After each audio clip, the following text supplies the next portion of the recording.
Cyber ആക്രമണത്തിന് ഇരയായ ഒരു സ്ത്രീ ആത്മഹത്യ ചെയ്തു എന്നൊരു വാർത്ത ഞാൻ കണ്ടു. ശരിക്കും പറഞ്ഞാൽ അത് നമുക്ക് ഊഹിക്കാൻ പറ്റുന്നതിനപ്പുറമാണ് ആ ഒരു അവസ്ഥയെന്ന് പറഞ്ഞാൽ. എൻ്റെ എല്ലാ പോസ്റ്റുകൾക്കും ഞാൻ അതിൻ്റെ മേളിലായിട്ട് ഓൺലൈൻ മീഡിയ എടുക്കരുതെന്ന് എഴുതും.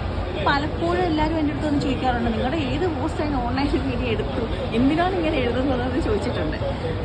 ഒരു കാലം ഉണ്ടായിരുന്നു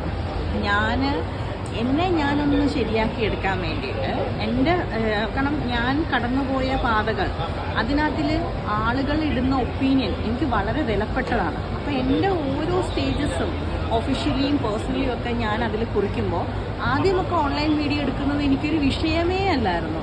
കാരണം പബ്ലിസിറ്റി ആർക്കും ഇഷ്ടമല്ലാത്തത്. പക്ഷെ ഒരു സ്റ്റേജ് കഴിഞ്ഞപ്പോൾ അവരിടുന്ന തലക്കെട്ട്, കാരണം ഒഫീഷ്യലി എൻ്റെ പ്രൊഫഷണൽ ലൈഫ് എന്ന് പറയുമ്പോൾ ഒരുപാട്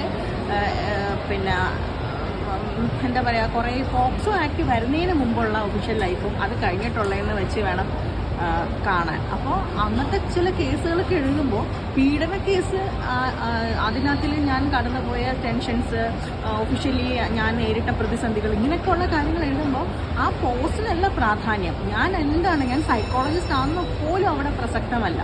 എൻ്റെ ഒരു ഫോട്ടോ എടുത്തിടുക, അതിൻ്റെ മേളിൽ പീഡനത്തിനിരയായ പെൺകുട്ടി അല്ലെങ്കിൽ സ്ത്രീ എന്നൊക്കെ പറഞ്ഞിട്ടൊരു ഓൺലൈൻ മീഡിയ ഒരു ഹെഡിങ് കൊടുത്തിട്ടങ്ങ് പോകും. അത് എനിക്കുണ്ടാക്കിയ ഒരു ക്രൈസിസ് ഉണ്ടല്ലോ. പക്ഷെ ആ സമയത്ത് എനിക്ക് സൗഹൃദങ്ങൾ മാറി മറിഞ്ഞു എന്ന് ഞാൻ പറയും. കാരണം ആണാകട്ടെ പെണ്ണാകട്ടെ അവർ കുറ്റമല്ല. ചില സുഹൃത്തുക്കൾ എൻ്റെ അടുത്ത് അവരൊരു ലൈക്കോ അല്ലെങ്കിൽ പ്രത്യക്ഷമായിട്ട് എൻ്റെ അടുത്ത് ഒന്നും സംസാരിച്ചില്ലെങ്കിലും എന്നോട് വളരെ ഹാപ്പി ആയിട്ട് സംസാരിച്ചിട്ടുണ്ട്. ഇതിൻ്റെ താഴെ വരുന്ന അശ്ലീല കമൻസിനെ പറ്റി, നിന്റെ തള്ളക്കാണ് വിളിക്കുന്നത് അല്ലെങ്കിൽ അതേപോലെയുള്ള കാര്യങ്ങൾ, അത് ആണോ പെണ്ണോ ഡിഫറൻഷിയേറ്റ് ചെയ്യാൻ പറ്റത്തില്ല.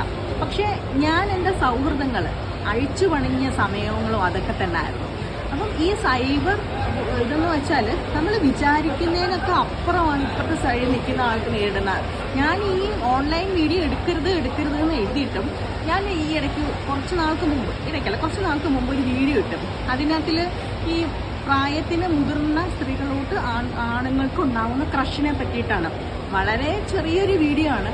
കണ്ണ് വെച്ച് തുറക്കുന്നതിന് മുമ്പ് അത് എവിടൊക്കെ പോയി എന്ന് എനിക്കറിയില്ല. കാരണം വീഡിയോയുടെ മുകളിൽ ഞാൻ ഓൺലൈൻ വീഡിയോ എടുക്കരുതെന്ന് എഴുതിയിട്ടില്ലായിരുന്നില്ല.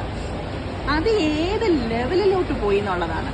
അതിന് നമ്മൾ ആരാണ് വീഡിയോ ഇടുന്നത്, എൻ്റെ പ്രൊഫഷൻ എന്താണ്, ഇതവിടെ പ്രസക്തമേ അല്ല. എനിക്കതൊരു വിഷയമല്ല. പക്ഷേ ഈ അതിനകത്ത് താഴെ വരുന്ന കമൻസ് ഉണ്ടോ, ഞാൻ നോക്കാറില്ല. ഇപ്പോൾ കമൻസ് ഞാൻ നോക്കാറില്ല. പക്ഷെ നമ്മളെ വിളിച്ച് കാണിക്കും, നമ്മുടെ ഫ്രണ്ട്സ് വിളിച്ച് കാണിക്കും നമ്മൾക്ക്, ഇങ്ങനെ കമൻറ്റ് ഇട്ടിട്ടുണ്ടല്ലോ. അങ്ങനെയുള്ള ഫ്രണ്ട്സിനെ അവോയ്ഡ് ചെയ്യാന്നുള്ളതേ ഉള്ളൂ, ഒഴിവാക്കുക എന്നുള്ളതേ ഉള്ളൂ. ഞാനങ്ങനെ ഒരുപാട് പേരെ ഒഴിവാക്കിയിട്ടുണ്ട്. ഞാൻ പറയും, നിസ്സാര കാര്യമല്ല ഈ ഓൺലൈൻ മീഡിയ എടുക്കരുത് എന്ന് നിങ്ങൾ എന്തിനാണ് എഴുതുന്നതെന്ന് ചോദിക്കുമ്പോൾ ഞാൻ പലപ്പോഴും വളരെ നല്ല ജെന്യുവനായിട്ട് തന്നെ ആളുകൾ എൻ്റെ ചോദിച്ചിട്ടുണ്ട്. ചിലത് ചോദിച്ചിട്ടുണ്ട്, അത് എടുത്തോട്ടെ, നമുക്ക് പബ്ലിസിറ്റി അല്ലേ വലുത്, അത് എടുത്തോട്ടെ. ശരിയാ, പബ്ലിസിറ്റി വളരെ വലിയ കാര്യമാണ്. പക്ഷെ ഒരു എക്സ്റ്റെൻഡ് കഴിയുമ്പോൾ നമുക്ക് പറ്റത്തില്ല താങ്ങാനായിട്ട്. പിന്നെ ഈ പറഞ്ഞ പോലെ അതിനകത്തിൽ നമ്മളുടെ ഒരു പോസ്റ്റിന് തീരെ വളരെ മോശമായി കമൻസ് വരുമ്പോൾ നമ്മൾ ഏറ്റവും പ്രിയപ്പെട്ടവരെന്ന് വിചാരിക്കുന്ന ചില ആളുകൾ നമ്മളോട് അത് പ്രസന്റ് ചെയ്യുന്നൊരു രീതിയുണ്ട്.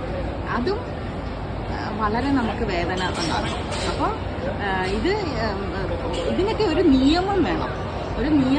ഒരു കമന്റ് ഇടാൻ അതിനകത്തിൽ നമുക്ക് അസ്വസ്ഥമാക്കുന്ന കമന്റ്സ് ആണെങ്കിൽ അത് റിമൂവ് ചെയ്യാനും അതിനകത്തിൽ ആക്ഷൻ എടുക്കാനൊക്കെ നിയമം വേണം. ഏത് കാലത്തുണ്ടാവുമെന്നൊന്നും അറിയത്തില്ല. അതുവരെ തൽക്കാലം എൻ്റെ പോസ്റ്റുകൾ ഓൺലൈൻ മീഡിയ എടുക്കരുത്.